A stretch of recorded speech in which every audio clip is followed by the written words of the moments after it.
Olá, amigos internautas, tudo bem? Sejam bem-vindos a mais um Doutor Responde. Nesta edição, nós vamos falar um pouco sobre diabetes. Como saber se você tem diabetes? Antes de mais nada, é preciso saber o conceito. O que seria essa doença?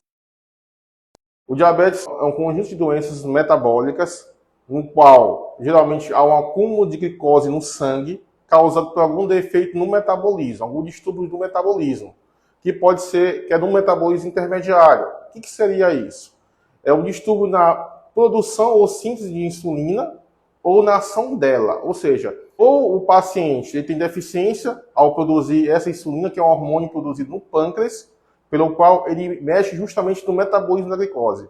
Ele pega a glicose que está nas células e justamente faz com que essa glicose entre dentro das células para produzir energia. E assim aumentar a quantidade de reações nos organismos, as reações metabólicas. Nesse perfil dessa doença, há dois problemas. Ou a ação desse hormônio é dificultada por algum distúrbio ou outro, ou então uma deficiência na sua produção. Pessoal, e quais seriam os defeitos no metabolismo? Existem duas situações que a gente precisa analisar. Existe o perfil dos hormônios regulatórios e existe o perfil dos hormônios contrarregulatórios. O que são esses hormônios regulatórios? São os hormônios que a deficiência deles faz com que haja um aumento de glicose no sangue. E existem os contrarregulatórios. Os contrarregulatórios é o contrário. O aumento desses hormônios faz com que haja um aumento da glicose no sangue. E isso a gente faz justamente nisso aí, nessa situação, que há interferência no metabolismo. Exemplo, como hormônio regulatório, nós temos a insulina e temos a incretina.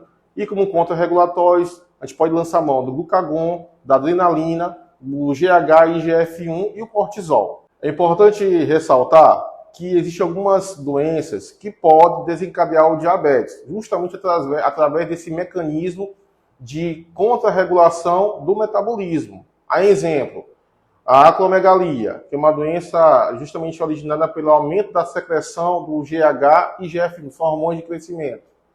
A síndrome de Cushing, justamente devido ao aumento do cortisol. E existe também o fleocomocitoma, devido ao excesso de adrenalina. Então, esse tipo de hormônios, justamente com essas enfermidades, pode gerar complicações do diabetes. Pessoal, será que aquela furadinha no dedo, quando você vai na urgência, na emergência, numa unidade básica de saúde da família, será que diagnostica diabetes, de fato? Esse teste não evidencia se você tem diabetes. Então, quando você for passar por uma farmácia, numa urgência, no hospital, numa unidade básica de saúde da família, tenha um cuidado, porque você vai monitorar simplesmente sua glicemia. Mas se tiver alta ali, não quer dizer que você é um paciente diabético. Você que está em casa, será que você tem diabetes? Para diagnosticar diabetes, existem três tipos de exames laboratoriais. Temos a glicemia em jejum, temos o teste oral de tolerância à glicose e temos a hemoglobina glicada. Esses três exames existem padrões, existem parâmetros, pelos quais o seu médico da saúde da família, ou então o médico de sua confiança, vai diagnosticar você com diabetes ou não. Falando da glicemia em jejum, a gente precisa fazer uma distinção da glicemia capilar de dedo. A glicemia em jejum é quando o paciente vai lá no laboratório, onde você vai coletar um exame de sangue em jejum por mais de 8 horas sem se alimentar, onde você vai ter um padrão. Essa medida é que vai definir se você pode ter um diabetes ou não. Então, se você for ao laboratório, fizer a glicemia em jejum, e a glicemia em jejum estiver abaixo de 100, é uma glicemia normal. Se estiver entre 100 e 125, a gente chama de glicemia de jejum alterada. E se estiver acima de 126, é uma glicemia que possivelmente pode evidenciar uma diabetes. A outra modalidade de critério é o teste oral de tolerância à glicose. O que é isso? O paciente vai no laboratório, ele vai ingerir um líquido com 75 gramas de glicose anidra ou dextrose, onde após 2 horas vai ser checado esse exame. Se estiver acima de 200, é possível diabetes. O terceiro critério é a hemoglobina glicada. O que é hemoglobina glicada? É uma substância que é justamente originária da glicação, que é a união da molécula de hemoglobina das células justamente com uma glicose, então um carboidrato. Ela verifica a média da glicemia dos últimos 3 meses, dos últimos meses, na verdade, e dá um parecer se o paciente pode ser um diabético ou não. Então, se você tiver uma hemoglobina glicada abaixo de 5,7, você tem um padrão normal. Se estiver entre 5,7 e 6,4, você pode evidenciar um paciente pré-diabético. E se estiver acima de 6,5%, a gente pode evidenciar um possível paciente diabético. Se em 2 desses exames você estiver com a glicemia alterada, através desses padrões, é sinal que você tem diabetes.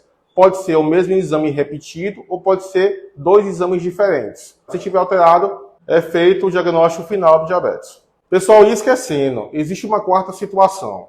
É quando você vai fazer um exame casual, ou seja, você não precisa fazer a glicemia em jejum, uma glicemia por acaso, onde essa glicemia tem valores acima de 200. Se tiver uma glicemia acima disso e com sintomas de pólis, que são sintomas que a gente chama de polidipsia, são pacientes que têm muita sede excessiva, poliúria, pacientes que urinam demais, polifagia, pacientes que têm muita fome, e perda de peso, ou outros sinais de gravidade de uma glicemia alterada. Então, se você tiver uma das situações associadas, essa quarta situação específica, nós concluímos que você é um paciente diabético. E aí, pessoal, você se encaixa em alguma das situações? Se sim, como saber que tipo de diabetes você tem? Esse será o assunto do nosso próximo Doutor Responde. Não perca. Se ainda não me segue, me siga agora. Aproveite para comentar aqui embaixo, comente e marque um amigo. Até o nosso próximo vídeo. Bora cuidar e resolver.